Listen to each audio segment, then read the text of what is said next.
And I welcome you again to the Sports Republic show right here on Voice of the People TV. It's a time to talk about sports, and I'm very happy to reunite with you. There's a very big story out there. You might be wondering, what do we have to offer today? But I'll bring you in and saying good morning, depending on where you're watching from. Yes, you already know. I am your host, and then my name is Kizike. Let's start the show from the first one. There's a man in the news. I recall when I had a chit-chat with him. I'm talking about Samson Siasia right now, because at this point in time, he's poised for a coaching comeback as his FIFA bans nears end. It's just so close now. The Super Eagles news and Samson Siasia. Let me bring it to you quickly now. But let me tell you something about Samson Siasia. I recall the last time I had him on the show, and that was for the radio. Now, very funny. He said to me that this FIFA ban, I did nothing. He said to me, I'm innocent. And he said to me that the NFF, did not support him. His own players, like his teammates, as at 1994, he played for the Super Eagles under Clement Westerhoff. And he said, my teammate did not support me during my ban. It's really been hard for me. It's about Wike, the ex-governor of River State, that has been seeing me through, and some other names that he doesn't want to call. But I'll bring you that throwback, so it doesn't sound like Voice of People TV is, doing that just like a talk. We had him on TV, but we had him also on radio. I think he said more on radio. Now, it was interesting to know that former Super Eagles head coach Samson Siasia is gearing up a return. And at this point, let's bring you a throwback of that clip of Samson Siasia. So it doesn't sound like we're saying. He said, I did not get the support from the NFF. And every day I talk about the NFF, and they say I carry their matter for hair like antenna. They say I carry for hair like a dandruff. But then, I'm not going to say Samson Siasia, who everybody loves. People want to see him come back. I'm not going to say Samson Siasia is the right man for the job. I'm not going to say if he was guilty or innocent. It's not me to say. But as a body governing the game, that's FIFA. And they've said, yes, you are placed on a 5-year ban for, match-fixing allegation. And then the ban was later reduced to 5 years by the Court of Arbitration, and that's CAC. Quickly, let's bring you that one on radio some months back. I think in the early hours of this, earliest month of 2024. I had Samson Siasia on the radio, and I made him talk more. And this is what he said about that one. Let's bring it to you. Stay with us. I'm happy you're the part now, your band, right?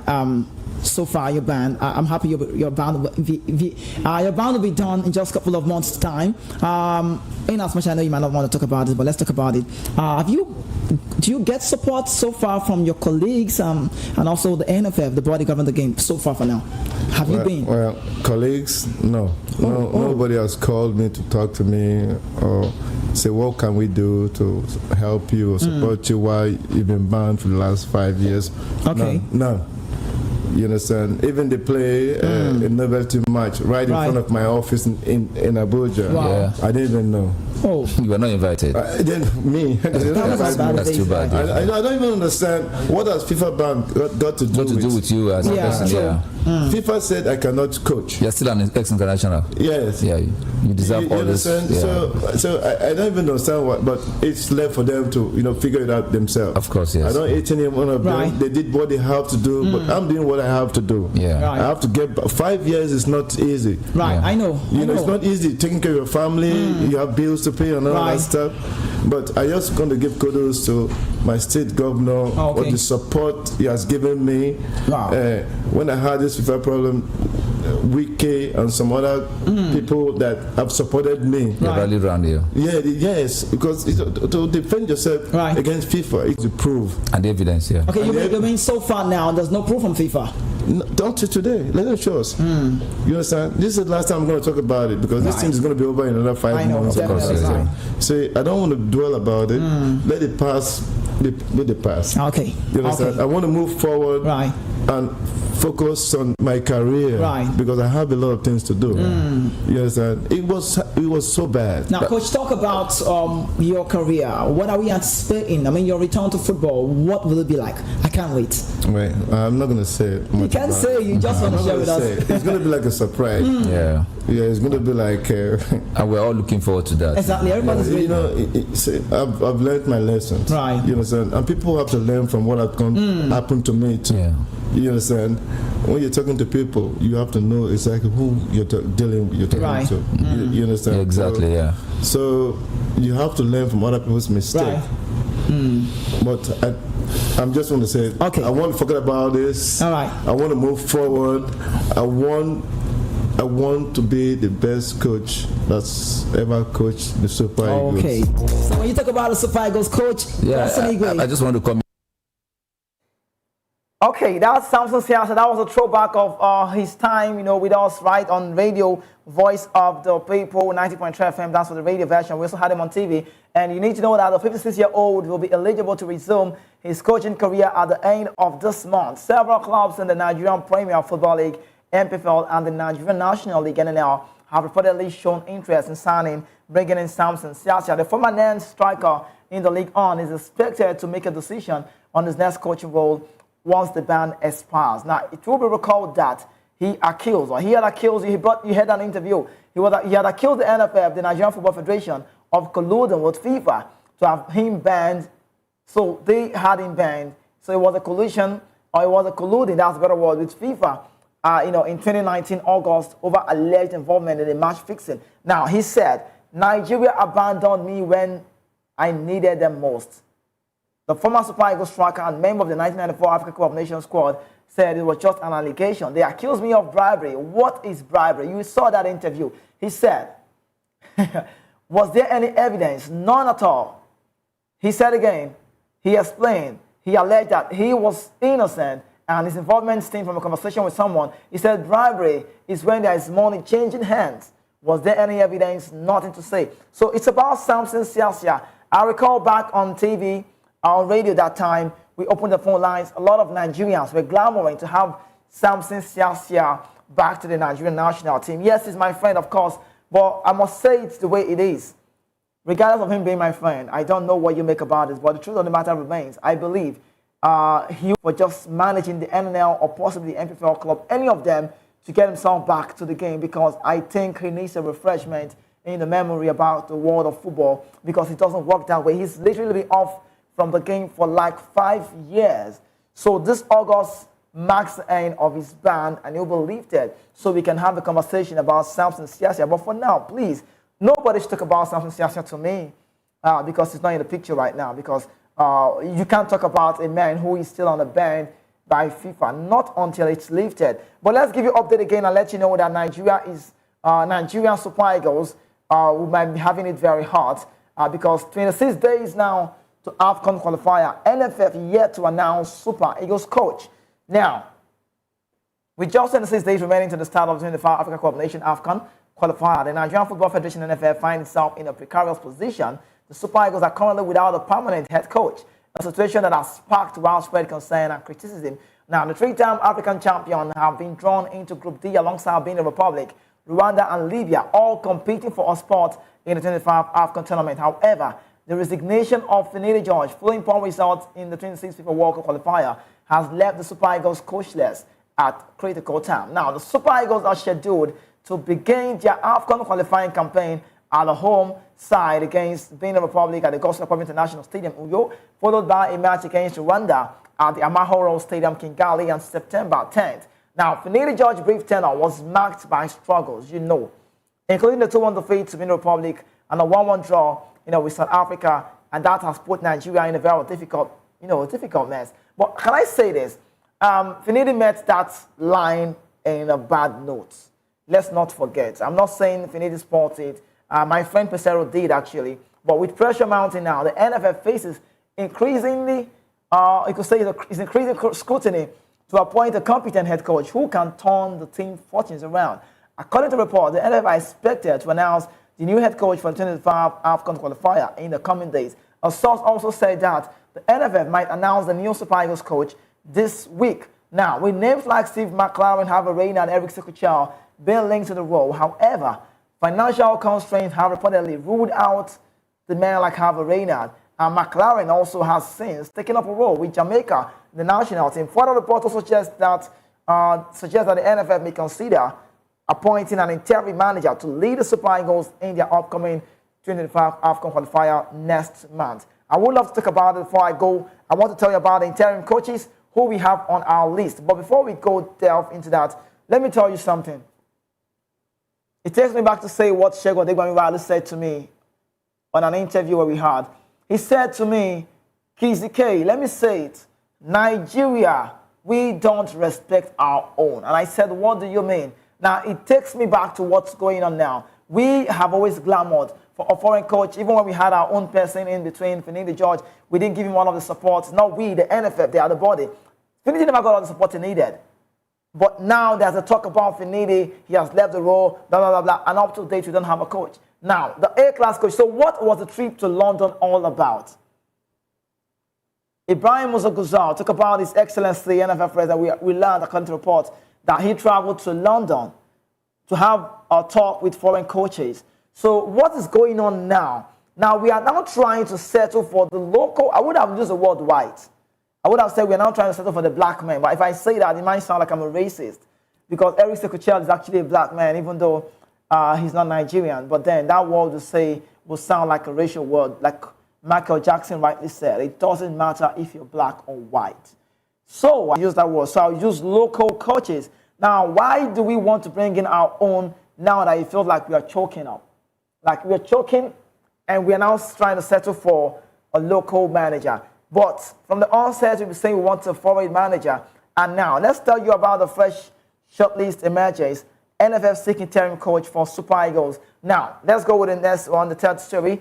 The coaching situation of the Super Eagles remains a hot topic, especially with the 2025 African Cup of Nations AFCON qualifier approaching. Now, let's talk about interim coaches linked to the Super Eagles job. The number one man in the list is Eguavoen. According to reports, the 58-year-old is currently the leading candidate for the interim coaching role. The Nigerian football team technical advisor is no stranger to stepping into managing the Super Eagles during a critical moment. Now, a former coach of the team, he has previously assumed this office as interim coach twice in the last 5 years. Now, most recently, he served as interim coach in the lead-up to the qualification for the 22 FIFA. Now, another man in the list again, I'll bring it out. It's just on the picture there.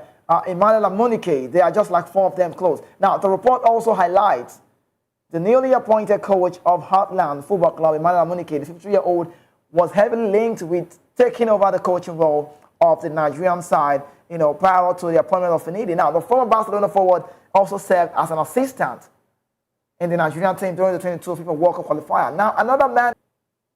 Do you know one thing about Daniel Amokachi? Segun Odegbami said, the 1980 Nations Cup winner said to me, he said, Amokachi is the only man that I have seen, the only player that I've seen, the only man that said no to NFF's offer.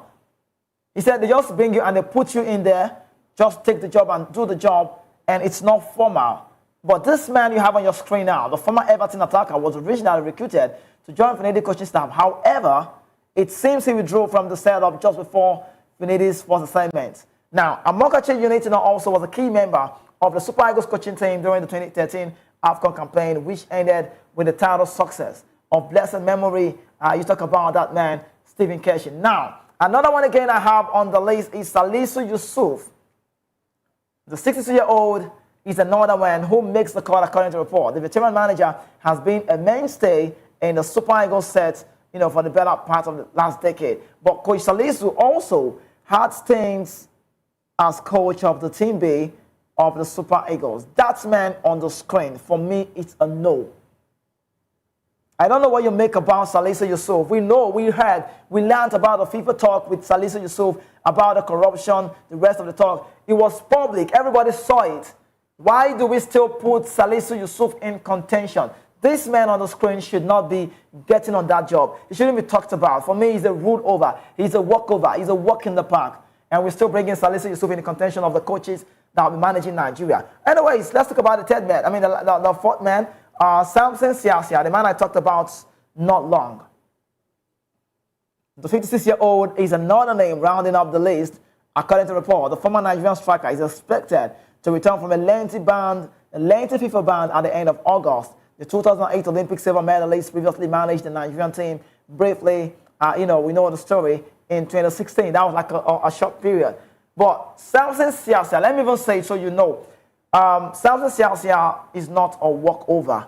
But at this point in time, if he gets on the job, I like to say it the way it is. You might not be a fan of what I'm saying, but he's my friend, no doubt. But if he gets on the job, immediately the ban is over because September is a qualifying game, and it would show how I never watched him play. But Super Eagles of Nigeria legend Samuel Okwaraji is remembered 35 years after his death. Okwaraji is remembered as, he was remembered on the day of his death by the Nigerian Football Federation, NFF. Now, yesterday was August 12th. So we still remember him because on August 12, 1989, with 13 minutes remaining in 1990 FIFA World Cup qualification match against Angola, I recall, at the National Stadium in Surulere. I said I recall like I was born then. I wasn't born then, sorry to say, but I remember. Now, Okwaraji, a PhD student of law, collapsed. The late Nigerian hero was given a well-deserved remembrance 35 years after his death, now, which was confirmed upon his arrival at the hospital from the game. Now, the NFF put out a statement by Okwaraji on his decision to honor a call from Nigerian despite resistance from the NFF SSV 1846 manager who tried to stop him. Now, this man you have on your screen, the man in the middle, you can see, is actually a dread man at some point. We'll still bring that picture to you. Now, the statement by Okwaraji reads, let me quote him. He said, I am a lawyer and I signed to play football for certain conditions, but I don't think it included reselling my services to my country. You and your club cannot stop me from playing for my country, Nigeria. Let me tell you, I'm going to represent my country whether you like it or not. So he said to that man. Now, the NFF then, on this one, they did well. They do well. Because if NFF do bad thing, I will talk on. On this one, they too try. They do well. Now, the NFF then added a statement that said, today, like every 12th August since 1989, we remember Samuel Okwaraji, who tragically passed on while playing a FIFA World Cup qualifier against Angola. Samuel Okwaraji displayed his high patriotism while playing for Nigeria as an example, and is still very relevant in Nigeria today. Hashtag we remember Okwaraji. Maybe I have to talk to Kayla to use the hashtag Okwaraji. Oh, it's gone from yesterday. I wish I actually did. But we'll still remember this man. Now, Okwaraji's commitment to the Super Eagles is an example of patriotism several Nigerian football fans ask of from the current setup. What is my point here? My point still stands to say, are we ever going to see people, these recent Nigerian players that we have, the likes of Frank Onyeka, Osimhen, Trust Ekong, Osimhen Ajayi, Ola Aina, the rest of the players, can we see them? Ademola Lookman, are we ever going to see them replicate this kind of attitude that Samson Siasia did during this time? Okwaraji, Samuel Okwaraji, I beg your pardon, did during this time. It means that he was really, really patriotic to the nation. And you can imagine that up to date he's been remembered. But if I talk about his remembrance, I still think the NFF can do more. They can do more. Why not? Rashidi Yekini, of blessed memory, scored the first World Cup goal for Nigeria in a World Cup match. I recall, he played for Setúbal in Portugal. I remember him well. Shooting stars as well. He played very well. He's like the best number 9 we've ever had. But do you know something? Up to date, we don't remember him. I watch games in Europe. We watch the Premier League. Some of those big names, the legends who are late today, in a match, there's always this ovation when it's time. There's this standing up just to recognize the late person. But we don't do it in our league.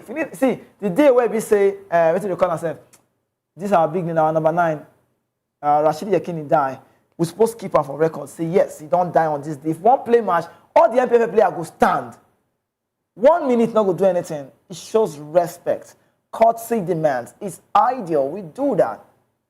But we don't do it. We don't. Now, Stephen Keshi, of blessed memory, he gave us the Nations Cup. The last Nations Cup we won, in fact, was 2013. Stephen Keshi was the man on that job. We don't still remember him. So, Amadou Shaibu also, we know his story with the national team. He's late today. We don't remember him. Does it work? Let me leave that again. Let's talk about NFF, one man in the news. If this man knows what's good for him, let him go and find a job. Saint Fian troubled by delay on Super Eagles' job. Tom Saint Fian, who has accepted the offer from the NFF to be the next coach of the Super Eagles, is becoming increasingly worried by the delay of his appointment. The Belgian coach is equally concerned about what he termed as a bad press he has been getting from Nigeria. He has insisted that the managerial tactics and statistics attributed to him are fake. He has made his financial demand to the NFF, which are regarded as affordable, but he has yet to receive a final word from the NFF. Saint-Fian, a former Gambian and Togo coach, also wants a definite answer on the Super Eagles post so that he could begin a proper disengagement from the Philippines, where he is in charge of the national team. In March 2012, he was designated as NFF Technical Director only for Sport Ministry to reserve and reverse that decision on the basis that a Nigerian side could also do the job. Do you know what is bad for this man on your screen? I think people really love Nigeria. Do you know that? He loves Nigeria, that he does not want to turn away from that offer. Was he interviewed? Yes. Was he shortlisted? Yes. However, right now we can't get him. His costly is off the picture, right? He works. Steve McLaren cannot wait for us anymore. Was he costly? Not really costly in court, but he's a good manager. You know, we know the story with Ferguson. We know the story with club side. But Steve McLaren is now the coach of Jamaica. This man on your screen is the manager of Philippines. Now, Philippines, Nigeria, how you want to compare? You can't compare Philippines and Nigeria. You cannot compare. So he knows Nigeria is far better than Philippines. But he's wanting us. So if I say when they shadow interview you finish, not that you say this, you say yes. You understand? When you now say yes, they wait for you, and you know it works like that. But this one, he's been done with the interview, and he's tagging the press fake. It's what the NFF is bringing to our face. This is just an example of what I'm saying. This man has been interviewed. Is he getting the job or not? Tell him. Maybe because of money, I'm just saying, he cannot come into that job. We now want to take the people that we can just fire anytime. That's why we use the word interim. Eguavoen, they won't just park them for that side. Super Eagles news. Now, let's give you another one again before we go on the break. That's a stylish approach as Super Eagles coach. Austin Eguavoen sends a message to Omoro Dion. You know, former Super Eagles coach Austin Eguavoen, the name, has sent a congratulatory message to Nigerian eligible striker Sam Omoro Dion. Please, I use the word Nigeria eligible. Don't say he's a Nigerian by name, Nigerian by parental birth, right? But following Spain's victory in the main football competition at the just concluded 24 Paris Olympic, Omoro Dion broke out last season, scoring for Atletico Madrid in their first game of the campaign. After that, he had to move to fellow La Liga side Alaves to get more playing time. Born to Nigerian parents in Spain, the 20-year-old attacker is eligible to play for both countries, and he chose to play for Spain. Although he has not featured for the senior team yet, with the potentials he has shown, he has an eye for it. Now, Omoro Dion was part of Spain's squad for the men's football competition at the 2024 Paris Olympic, and he was decent. He started only one game and scored. Spain eventually went on to win the final and clinched the gold medal on Friday, their first since 1992. Following Spain's victory, Augustin Eguavoen, who is also the technical director of the Nigerian Football Federation, celebrated Omoro Dion's success on social media. Now, even though Eguavoen did not clearly spell it out, as a member of the NFF, it is clearly a way of letting Omoro Dion know that Nigeria is keeping tabs on him just in case playing for Spain doesn't work. By FIFA rules, he can still play for the Super Eagles, but from the optics, he will only consider Nigeria if Spain did not give him a call-up. Now, but for the meantime, Omoro Dion's issue will not be his international career. He was very close to joining Chelsea, but the deal broke down on Sunday night as he stands joining the Blues, impossible move. Now, so he would have to choose between remaining with Atletico Madrid or going out on loan again. Now, that's the story about that man you have on the screen. Now, you need to know the name Sam Omoro Dion is Edo. Augustin Eguavoen is Edo. So maybe you want to use the Edo thing and bring it back. It can work. But I don't think Omoro Dion wants to play for Nigeria. But it's so bad that we give them insult. We approach them. And when we approach them, they will now decide. If you don't work for a year, they go on. So we always like this, we are like the second option. Nigerians, people in Nigeria will know what I mean. Writing jam. They get first choice, second choice, third choice. The first choice is usually more of the federal universities. The second choice is usually the state. There's a third choice, maybe poly. We're going to get college of education. So now we be like poly. It's so bad. It's that so bad. But let's leave that aside and give you more updates. Yes, this one now for the Super Cup for tomorrow. Bring on Real Madrid. Ademola Lookman declares. Super Eagles forward Ademola Lookman has declared his readiness to face Real Madrid ahead of the Wednesday UEFA Super Cup in Warsaw. Talk about Poland. Recall that Atalanta won the Europa League while Real Madrid won the UEFA Champions League last season. Speaking with report, the Nigerian international who netted a hat-trick in the final against Bayer Leverkusen started by saying, we have the player that we're excited to face Real Madrid. Wonderful. These are the games you want to play since I was a child. I love to play against big teams. Finally, the moment has come. We won the Europa League and we will now play for another trophy. We can't wait. We are preparing with obsessive attention. So yes, we will be ready. We don't need great motivation. We will face a top team and it's an appointment with history. Now, he said, they are the greatest team in the world in football. It will be an exciting chapter, an exciting opportunity for everyone.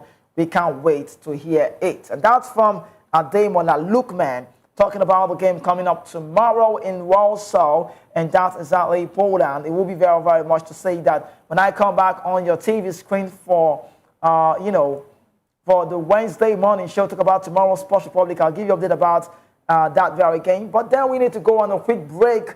When we return, it will be time for us to round up the show and give you more update about this one. National Bank Open is out there. Jessica Pegula wins second straight title, and then we'll keep you updated again and let you know one thing that is very possible. Playing days are numbered. Phil Mickelson in the world of golf remains a lead golf fixture.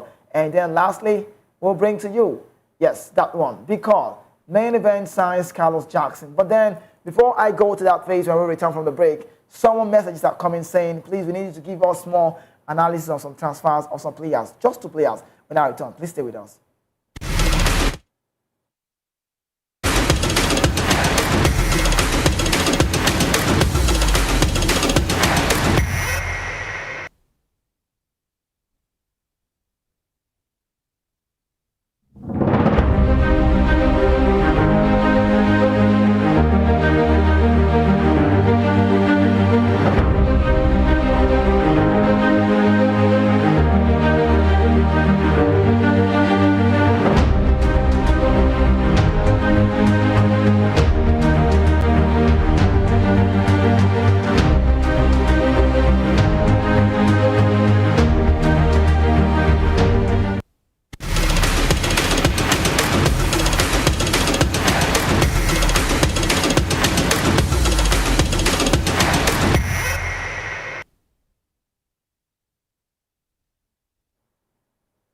Welcome back. You're still watching Voice of the People TV right here, the Sports Republic show that comes your way every day, weekdays to say. It is from 11 a.m. Nigerian time. Now, quickly, a lot of talks have been. We'll go to our comments on YouTube. Please keep them coming. I have to bring them on the show. But let me say this message right here directly to me saying, please tell us what's the update about Victor Osimhen. Osimhen's case looks like a fasting and prayer. I'm sorry. Let me explain what's going on with Osimhen now. What spoils everything is the fact that Victor Osimhen, right, is that he signed a contract for December and let me say it this way. Don't say Napoli are wicked. It's what every company, every CEO, every chairman would want to do. That is what is called revenue. They want to make money from Osimhen. Osimhen should have, if Osimhen wanted to leave, he should have left last season as a free agent. That's what Kylian Mbappe did to Paris Saint-Germain. He does not want to stay, and he said, I will not put pen to paper, because if I do put pen to paper, it means what? That I might be held responsible for the next year. And now Victor Osimhen is in search of a club. Do you know what? He has chosen not to reduce his money, his wages. So with some players making a move from club style like Messi did, you have to take a pay cut. No club can afford him. He's very valuable. He's costly. He's a big player. But do you know how bad it is in Italy at this point that Victor Osimhen is missing the Coppa Italia that's played in Modena? Next are very close. He's not in the list. They did not nominate his name. I mean, they did not bring his name. He's not anywhere close. So it means that Victor Osimhen at this point, we can say, is slightly clubless. Sorry to use the word. Because Napoli don't want to sell for less. So Victor Osimhen has a job to do. Now, no club can afford him. Only loan will do. Do you understand? But before all of this will be done, he needs to accept some pay cut. He needs to reduce his wages so the club can even let him go. Because if he stays back at the club, it's a big one. Because right now, Lukaku will be joining them from Roma, possibly this week. and it means that they don't want him. Antonio Conte has said it to the media, to the radio, I don't want osimhen. Enrique said, I don't want osimhen, it's not in my plan. And, you know, is that so big about us? But before we go to the next phase, let's give some transfer news emanating. Vinicius Jr. is in the news. Saudi Arabia have offered Vinicius Jr. €1 billion, you know, over 5 years. This proposal means he would earn around €200 million per year. Real Madrid are confident he will stay. However, Saudi Arabia do not rule out maintaining this offer, but they really want to get on him. Another one you need to know, Saudi Arabia will make a formal offer to Real Madrid for Vinicius Jr. in the next few days. The offer is expected to be around €400 million. The money is that so big for Vinicius Jr. And also Barcelona players represented their Euro 24 and Olympic gold medal before their final preseason match where they lost to Monaco. Now, if you're a football fan, let me let you know the top 10 managers that you need to know so you don't argue wrongly. Guess who is the number one? Pep Guardiola, also with 53 points of Man City, and the number 2, Carlo Ancelotti of Real Madrid with 65. Okay, that's like the age, that's like the numbers there. But Jurgen Klopp, Mikel Arteta, Xabi Alonso, and the rest of that. And it's so big. A lot of transfer news to be given out to you. Martin Zubimendi has decided to reject a move to Liverpool and will stay at Real Sociedad come, you know, next season and possibly the season. Now for the Europa League, how many Madrid players made a move? Let's let you know before we leave football news. Thibaut Courtois alone in France. Now the goalkeepers, Dani Carvajal, Eder Militao, Alaba, Lucas Vazquez, Vallejo, Fran Garcia, Rudiger, Mendy, Jacoba, and then the midfield have Jude Bellingham, Camavinga, Fede Valverde, Luka Modric, I beg your word, Tchouameni, Arda Güler, and then Dani Ceballos, Rodrigo, Endrick, Brahim Diaz. And guess who's the last man? His name is Kylian Mbappe. Now, Conor Gallagher is a limbo as I talk to you now. He's been in the hotel for like 5 days in Spain. But I'll keep you updated about that man's news. I'll talk about Conor Gallagher and how far he's been. But Paul Scholes have come to say to the media that guess what? Arsenal would win the league. And I don't know how they are saying this. I don't know how they are saying this. But the truth of the matter remains that Pep Guardiola might be playing the mind game. He said, Arsenal can win the league. I watched them play against Manchester, against Bayer Leverkusen, and I was marveled with what I saw. But that's just what it is. And he almost also presented to Football Club Barcelona before the game in Monaco. So he's currently a player for Football Club Barcelona. Let's get the comments we have on the show quickly before I move away from football, that we talk about some of the stories in the world of sports. Okay, I saw this. This one says, I said it a long time ago on your show that Samson Siasia will be appointed coach. The qualifiers start in September, and he'll be willing to get on the job and earn a salary, and he's very good. And that's a very good tactics. I guess that's what he said. Now, he went as far as saying Samson Okwaraji was an iconic player. The Nigerian Zidane, midfield maestro, I expect National Stadium in Lagos to be named after him. Oh, okay. That's from Sid on YouTube. Thank you so much for that message. Yes, on that part, let me even delve. I think I recall when you sent in that message that says, he said something about that they're waiting for him, but it would be so shameful if Nigeria, if we really are waiting for Samson Siasia to be done with the band and appoint him. It not go good. It not go good. No, I'm not talking. You know, it's out of it. It's really out of it. But then the Champions League story will be coming out soon. Emerson Royal have signed a contract with AC Milan. I'll let you know that this Friday the Premier League is back. Football is back. People want to see football. We are tired. See, I don't even know how I've been spending my time. It looks like it's a boring time. I feel like I cannot even live without football, sincerely. I love football. I love sports generally, but football is the biggest sport for me. You might say basketball if you want to do the USA talk. But away from that, wrapping up the show, let's leave that one and give you updates away from football and talk about Jessica Pegula. I'm liking the name. She's in the story right now. Let's bring you this one again. National Bank Open, Jessica Pegula wins second straight set. Jessica Pegula has won her second straight National Bank Open title by defeating Amanda Anisimova in an All-American final. Pegula victory marks her 10th consecutive match win at the tournament, a feat not achieved by any woman since Serena Williams, Jamaica, won the 14 straight matches from 2011 through 2014. Moving on, Pegula is the first woman to win a back-to-back National Bank Open title since Martina Hingis achieved this in 2000. Additionally, she is the first American woman to win the title at the Toronto site since Serena Williams did so in 2013, having won the title in Montreal last season. Just a couple of goals, victory solidifies a dominance at the tournament. Now, away from tennis, let's give you an update about the world of golf. Do you like golf? They say golf is for the big man. Phil Mickelson in the story. Playing days numbered. Phil Mickelson remains a live golf fixture. Now, Phil Mickelson's future in golf is uncertain. Phil Mickelson remains committed to live golf, both as a player and equity shareholder, and is optimistic about its future despite uncertainty surrounding his partnership. However, his playing days may be numbered due to his age and recent performance struggles. Phil Mickelson also has been quiet about his future, but his involvement with live golf high flyer teams suggests a potential transition to a more administrative role. He has struggled in recent tournaments, failing to meet expectations, and his last notable finish was earlier this year. While Mickelson has not announced plans to retire or step away from golf, his future in the sport is very in doubt and so much uncertain. He's likely to remain involved with live golf in some capacity, potentially shifting focus from playing a more leadership-oriented role. You know, this man you have on your screen, I don't like to, I'm going to be professional. Let me not, that's what I was going to use for him, but let me not use it. You know, since the involvement of live golf came to power, there's been a turnaround. There's been change from golfers. You know, this money get power. Money get power. Money if you make person do it, you don't want to do. Because you might be like, I'm a legend here. I will not leave this place. I'm going to die here. I'm going to do this. I'm going to do. You're just there. And when the money comes, it takes a man of integrity not to be moved by money, I tell you. Phil Mickelson was one of those legends that I looked up to. I looked up on growing up in the world of the PGA Tour, in the PGA, and I said, yes, this man has come to stay. But you can imagine his story with the live golf world. So I must commend the Saudi. I must commend the Saudi Arabia people. You know why?